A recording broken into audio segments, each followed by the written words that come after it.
Well, I have to say this quite honestly, as I see it, Admarno and MJ. Talagang disturb yung administration. That mental disturbance, actually, I think, is bordering on paranoia, no? Because why would the government go through all the length, no, the hassle of preventing such a peaceful assembly to happen, no?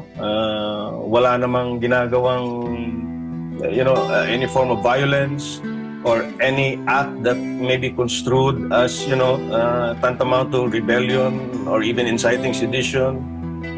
Legitimate issues ang ina-articulate ng ating Pangulo at ng mga speakers doon sa mga rally. But then again,